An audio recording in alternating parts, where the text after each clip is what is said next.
I think that success in business is a very difficult thing to achieve.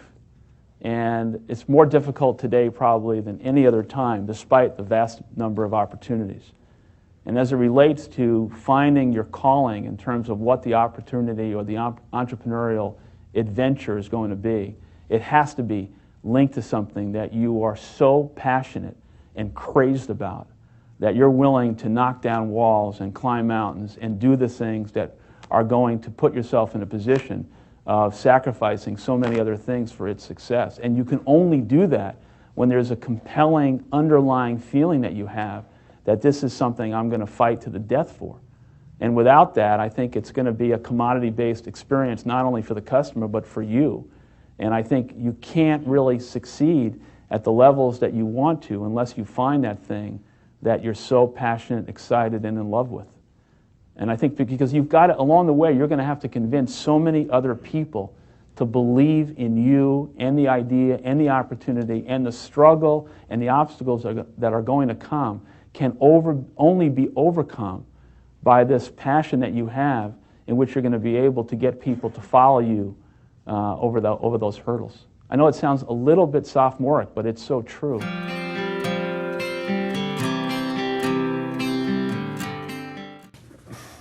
Is this an American story that anybody with great vision and willing to work hard can do? I think it is. And that's really what, I've been asked so many times, why'd you write the book and why now? Because I see so many people who are downridden, or a lack of hope. And my story, I'm living the American dream. I came from the other side of the tracks, yeah. And I made it. And I didn't have a Harvard education to do it. It can be done. Believe in yourself. Believe in your dreams. Do not let people tell you it can't be done. It can. If you do what?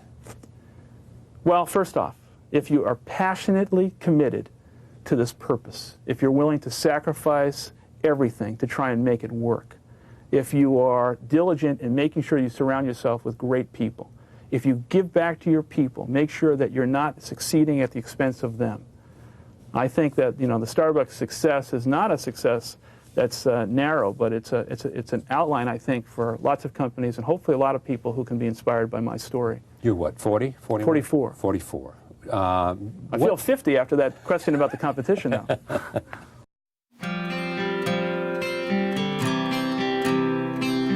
I feel so strongly that the reason I'm here is I dreamed big dreams.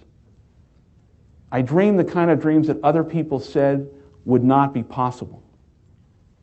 I'm also living proof. This isn't a Hollywood movie. I come literally from the other side of the tracks. If you saw where I grew up and we took a picture of it, the neighborhood, the setting, you'd say it's impossible that someone could come from there and get here. But it is possible. And not to sound too trite, it's possible because we still live in a country where the entrepreneurial spirit is so alive and so well. And anyone in this country, if you dream big and surround yourself with great people and leave your ego at the door and share success with others and have a little luck along the way, you can do anything. But there will be people along the way, and I remember this, who will say to you, you're dreaming too big. It's not possible. Those things just can't happen.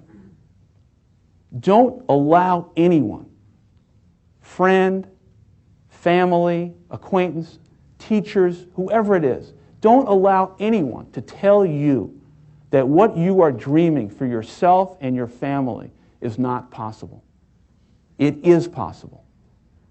Don't be one of those people 20 years from now are going to be walking around in a 9-to-5 job, miserable and angry and bitter because you let your dreams get away from you because you did not believe strongly enough in yourself and what was possible. Don't allow that to happen. This is an unbelievable time. And I can't encourage you enough to continue to think that things are possible and that your dreams can come true.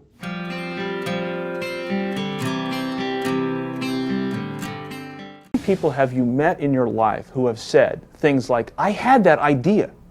I knew about that, or I was so close, but I gave up. I think sometimes the difference between success and failure, winning and losing, is a very fine line between those people who continue to move forward.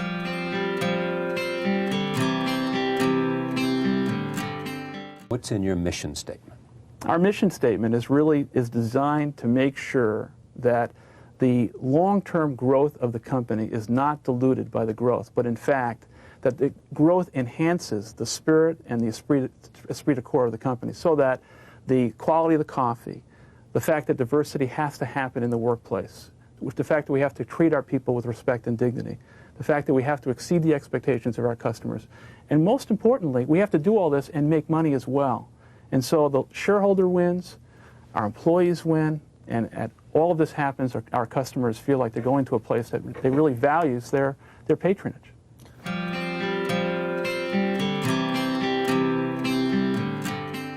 In August of '87, we had 11 stores and 100 employees, and a dream to create a national retail company around the coffee experience, good coffee in America. But there was another dream I had, and that was to build a different type of company. A company that potentially could achieve the delicate balance between profitability and the fiscal responsibility of building shareholder value, but the balance of also having a heart, benevolence, and integrating a social conscience in everything the company would do.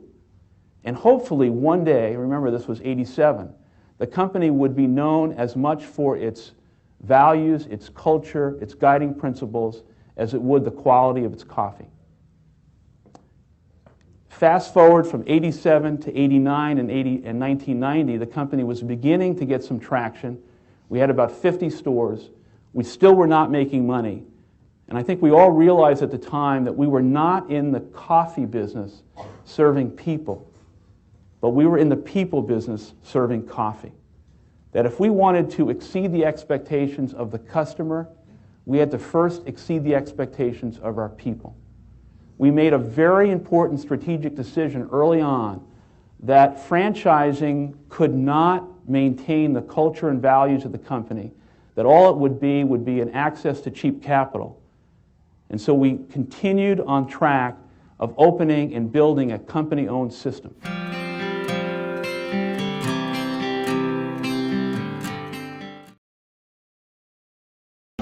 Gita talked a little bit about the values of Starbucks. I just want to spend a few minutes talking about where those values came from. I grew up in Brooklyn, New York. My parents were uneducated, what would be called in America blue-collar workers, and we lived in federally subsidized housing, known as government housing with projects.